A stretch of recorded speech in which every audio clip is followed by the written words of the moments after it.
প্রবল তুষারপাতে পূর্ব সিকিমের সোমগোয় আটকে পড়েছিল পর্যটক সহ 400 গাড়ি। আটকে থাকা 1000 জন পর্যটককে উদ্ধার করলো সেনা ব্যারাকেই মিলল আশ্রয়, খাবার এবং চিকিৎসা।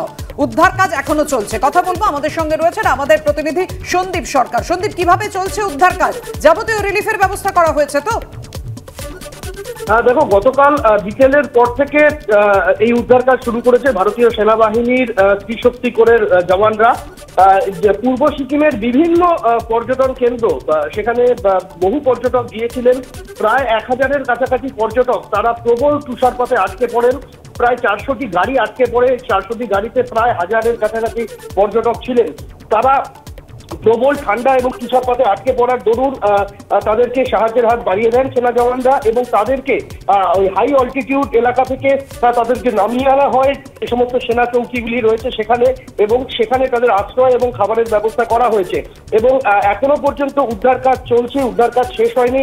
গতকাল রাত পর্যন্ত 800-র কাছাকাছি পর্যটককে উদ্ধার করা হয়েছে বরফের চাদরে ঢেকে থাকা পূর্ব সিকিমের বিভিন্ন জায়গা থেকে, সেরকমটাই সেনাবাহিনী সূত্রে খবর। ধন্যবাদ সন্দীপ।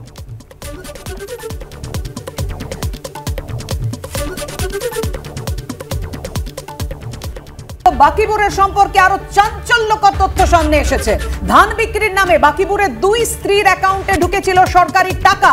চার্জশিটে বিস্ফোরক দাবি ইডির। বাকিপুরের 2 স্ত্রী ও শ্যালকের বয়ানকেই হাতিয়ার করেছে ইডি। ধান বিক্রির নামে সরকারি টাকা ঢুকেছিল বাকিপুরের 2 স্ত্রী অনামিকা বিশ্বাস ও হালিমা বেগমের অ্যাকাউন্টে। অনামিকা বিশ্বাসের নামে থাকা একটি রাষ্ট্রায়ত্ত ব্যাংকের অ্যাকাউন্টে ঢোকে 4 কোটি টাকারও বেশি। কথা বলবো, আমাদের সঙ্গে রয়েছেন আমাদের প্রতিনিধি আবির দত্ত। আবির, 4 কোটি টাকা, এত সরকারি টাকা ঢুকলো 2 স্ত্রীর ব্যাংকের অ্যাকাউন্টে। কোথায় এর উৎস কি, সোর্স কি, কি বলছেন ওই 2 স্ত্রী?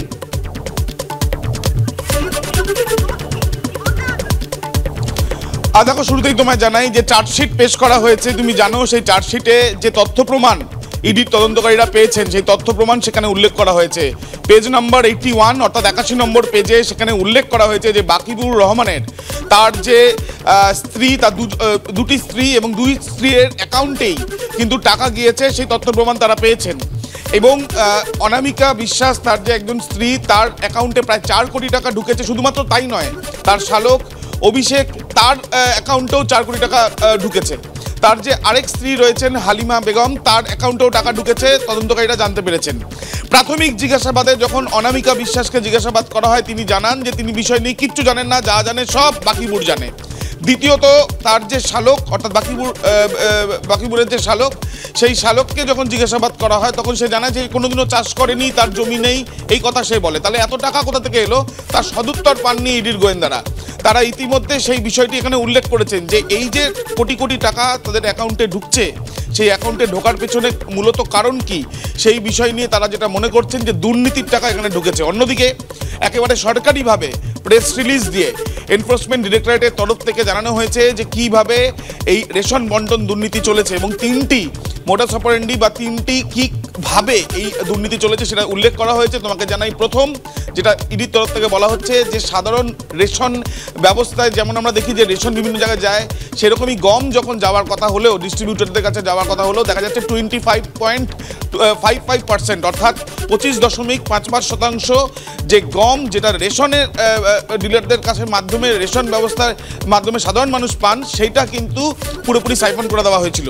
দ্বিতীয়ত, সেখানে উল্লেখ করা হচ্ছে যে কিভাবে যে রেশনের যে গুণগত মান সেটাকেই চ্যালেঞ্জের মুখে ফেলে দেওয়া হয়েছিল। তার কারণ এই দুর্নীতি করে দেওয়ার জন্য সেখানে মিক্সিং প্রক্রিয়া ব্যবহার করা হয়েছে।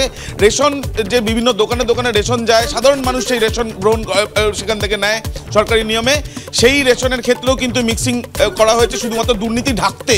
এবং তৃতীয়ত, সেখানে উল্লেখ করা হয়েছে যে ভুয়ো কৃষকদের নামে অ্যাকাউন্ট তৈরি এবং সেই অ্যাকাউন্টে টাকা পাঠিয়ে কালো টাকাকে সাদা করার একটা প্রচেষ্টা হয়েছে।